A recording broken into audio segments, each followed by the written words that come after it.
Here, let's examine this verse.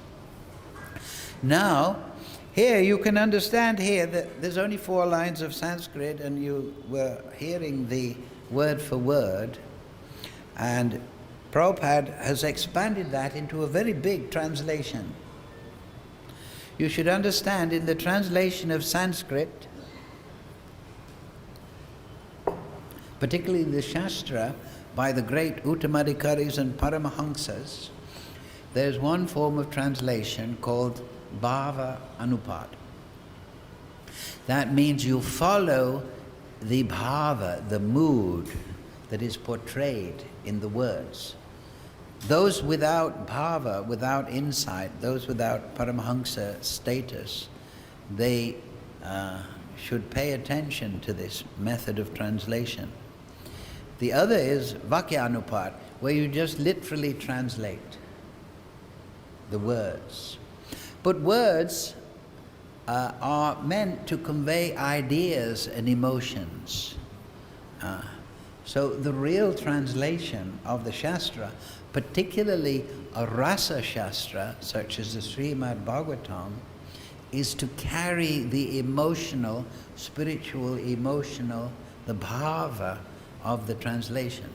The Srimad-Bhagavatam, the central subject is without any karma or jnana, how to enjoy or how to merge or whatever. It is simply an elucidation of relationship between the Supreme Lord and the living entity. So the great acaryas, they have the right in their translations to, in fact, they see the necessity of bringing out that deeper meaning that is contained within the words. And therefore Prabhupada has expanded this verse very chastely to the original, but bringing out all the nuances. And that it means that grammar, vocabulary and syntax, that is the content of a language.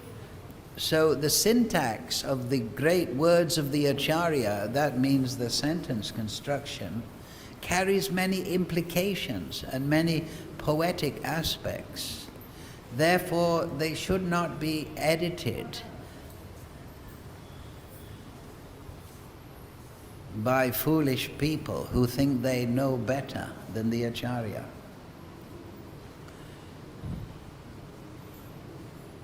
So here, just like the Brahma Samhita was edited personally, the Brahma Samhita that we have is actually translated by Professor Sangal, who was a student of Srila Bhaktisiddhanta, and his purports were expansions and illustrations of the commentary of Jiva Goswami on the Brahma Samhita.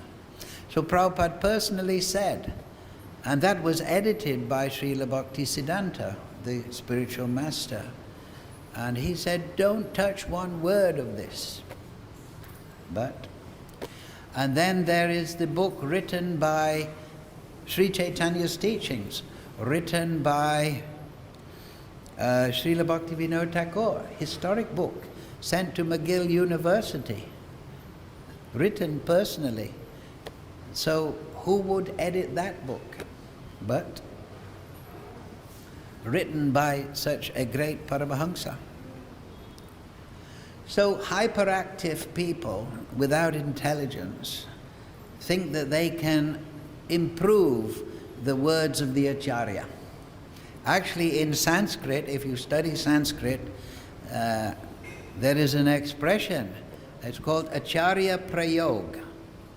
Acharya prayog means that sometimes, and you can go to the Vrindavan Institute and ask the pandits there, they're very nice, where is there some acharya prayog? And they will show you. In the writings are the leaves of Rupa Goswami. Oh, look, there's a spelling mistake there.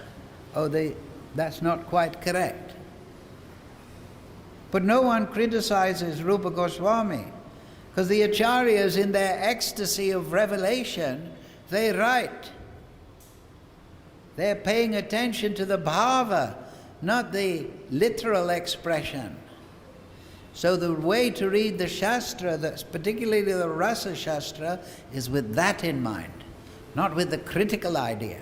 And therefore often in the verse you'll find that it says Brahman, and Krishna, Prabhupada translates that as Krishna, because Brahman means Krishna, and the whole Bhagavatam is the exposition of Krishna.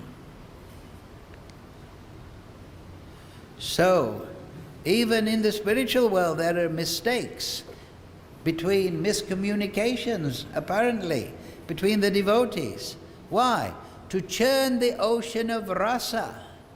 Just like when you play cards, there's a wild card that can mean anything. So it disturbs the game. We have in this material world a mechanical idea of perfection.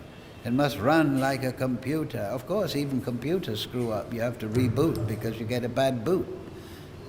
You want to boot it for not booting properly.